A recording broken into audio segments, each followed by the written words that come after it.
Merlin Entertainment owns 13 different amusement parks across 3 different continents. Of those 13 parks, 8 of them are Legoland parks. I've had the pleasure to visit all of Merlin's non-Legoland properties in Alton Towers, Chessington World of Adventures, Gardaland, Heide Park, and Thorpe Park, and not surprisingly, all of the roller coasters in this list will come from those 5 amusement parks. So today, I will count down the top roller coasters in the Merlin chain. Number 15, Colossus at Thorpe Park. This Intamin looper opened in 2002 and is the former record holder for the most inversions on one coaster. Colossus held this record for 14 years until another coaster in the Merlin chain stole it, but more on that later. While Colossus doesn't have the best trains, they're super cramped and the over-the-shoulder restraints result in some light headbanging. The coaster is a dizzying blitz of inversions. My favorites are the forceful vertical loop, decently whippy corkscrew, and the 5 inline twists that deliver some fantastic hang time. Number 14, Dragon's Fury at Chessington World of Adventures. Dragon's Fury is arguably the most underrated spinning coaster in the world, and the reason it's so good is because of how much different it is from the other spinners. Most spinning coasters occupy small, compact footprints, but Dragon's Fury feels more like an out-and-back coaster, as the ride has an expansive layout that circles around the park's Land of Dragons area. The coaster also has several sizable drops.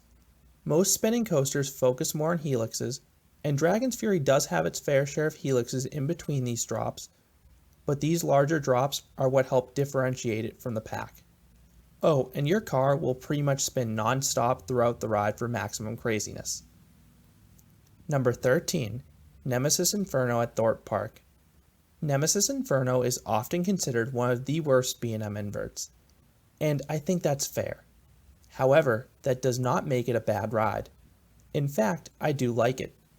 Nemesis Inferno's layout is surrounded by landscaping and trees, which amplify the sense of speed and conceal the next element. And the ride's 4 inversions are decently forceful. Plus, like most B&Ms, the ride is glass smooth. Number 12, Raptor at Gardaland. Bolger and Mabillard's original wing coaster is one of the weaker ones in the genre. However, it is still an enjoyable coaster. The biggest flaw with this coaster is a lack of speed. It crawls through the layout. So if you like positive forces, you are out of luck here. There are absolutely none whatsoever. But this coaster has some decent airtime on the first drop, and if you like floaty inversions, Raptor has you covered. All 3 inversions give some great hang time, but the thing that really makes Raptor stand out are all the near misses along the course. Wing coasters are notorious for the near misses, but they seem better executed than normal on Raptor. Number 11, Oblivion at Alton Towers. Oblivion is a one-trick pony, I won't deny it. B&M's prototype dive coaster has one of the most simplistic layouts in the world. Lift, turn, drop, turn, brake. But that near vertical plunge just happens to be one of the best drops in the world. Oblivion stands just 65 feet tall, but it has a whopping 180-foot drop that travels deep underground. This drop delivers some incredible airtime, and the dark tunnel is extremely disorienting. That element is why Oblivion makes this list. Number 10, Oblivion the Black Hole at Gardaland. The sequel to the original Oblivion is an improvement in most areas. The coaster has an incredible queue line and includes a few elements after the signature drop, including an Immelman, a nice camelback hill with some airtime, and a fantastic zero-G roll with some good hang time. The one area where Gardaland's Oblivion pales in comparison to the original is the main drop. That being said, Gardaland's Oblivion still has a wonderful first drop loaded with airtime, and the additional elements along the course are why I prefer this ride overall. Number 9, Rita at Alton Towers. One of the smallest intimate accelerator coasters, Rita accelerates from 0 to 61 miles per hour in just 2.5 seconds. On paper, the launch doesn't look all that special, but it certainly packs a punch.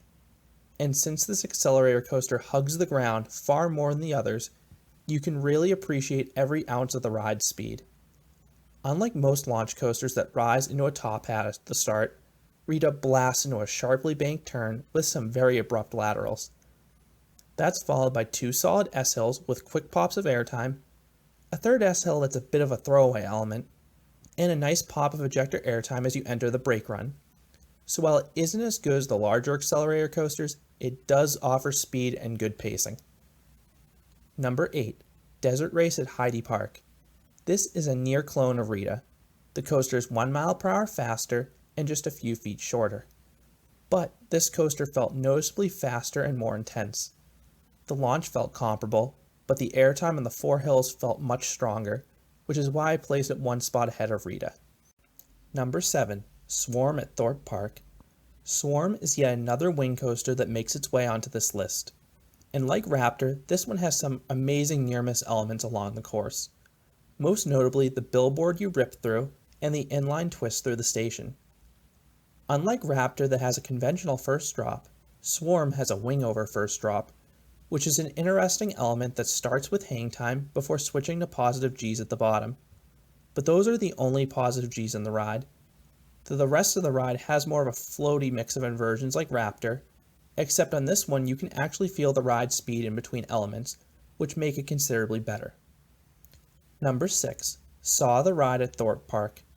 Merlin excels at rides with dark themes, and Saw the ride is absolutely perfect for them. This Gerstlauer Eurofighter is themed to the horror film franchise, and it starts off like Mystery Mine with a dark ride segment. This section has some creepy effects and a few surprises I won't ruin. And ultimately that leads into an outdoor section with the iconic Beyond Vertical drop found on almost every Eurofighter. And per usual, this drop delivered some incredible ejector airtime. But the rest of the layout is a bit unique. Most of these Eurofighters have deliberately slow elements. Meanwhile, Saw hauls through its elements, which include 2 more inversions, a great airtime-filled camelback, and a strong pop of airtime off the mid-course. The biggest flaw I hear about with Saw is that it's rough, but I only noticed 1 jolt at the bottom of the first drop, so I was really able to enjoy this coaster. Number 5. Stealth at Thorpe Park. Continuing the run on Thorpe Park coasters is the park's best coaster in Stealth, the 205-foot-tall Intimate Accelerator coaster. And this one has one of the most powerful launches in the world. Comparable to Accelerator in strength, Stealth blasts riders from 0 to 80 miles per hour in just 1.9 seconds. And much like Accelerator, Stealth roars over the top hat, delivering some incredible ejector airtime. But the ride doesn't end there. Before hitting the brakes, you fly over a massive speed hill that delivers another dose of airtime, unlike the comparable element on Kingda that just sort of exists. Stealth may be over in a flash, but it is one heck of an exhilarating ride. Number 4. Flug der Dämonen at Heide Park. This is one of the best B&M wing coasters in my opinion. This coaster has fantastic elements, a great theme, and utilizes the park's hilly terrain to perfection. Flug der Dämonen is one of the best paced wing coasters, and almost every single element delivers. The only one that's a bit of a letdown is the Immelmann, which just sort of exists. Meanwhile, you have another wonderful wing over drop like Swarm, a fantastic speed hill loaded with airtime, and 3 floaty inversions in the 0G roll and the demonic knot. The latter feels like a batwing, except instead of entering and exiting the element with a half corkscrew, you instead pass through a 0G roll. It's a really disorienting and awesome inversion. Number 3. Smiler at Alton Towers. This is the coaster that stole Colossus' inversion record, as Smiler boasts a whopping 14 inversions.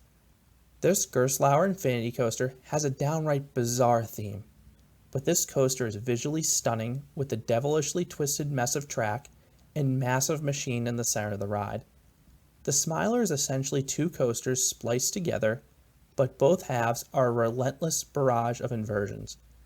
The inversions all sort of blend together, but that wasn't necessarily a bad thing. They all tend to be more on the floaty side, but they do also offer some whip without ever piling on the G's, if that makes sense. But for variety, Smiler also mixes in 2 fantastic ejector airtime speed hills. Number 2. Colossus at Heide Park. I was torn whether this should be 1 or 2, but ultimately I settled on this spot. The original Intamin prefab wooden coaster is an impressive looking ride with a massive wooden structure and imposing wicker man that was added during the ride's renovation. Ever since the ride was renovated, the ride is running smoother than ever, and that fire effect at the end is breathtaking. As for the coaster, it starts much like El Toro. The first drop and subsequent 2 camelbacks give incredible ejector airtime. And like El Toro, Colossus does hit a lull in the middle of the ride.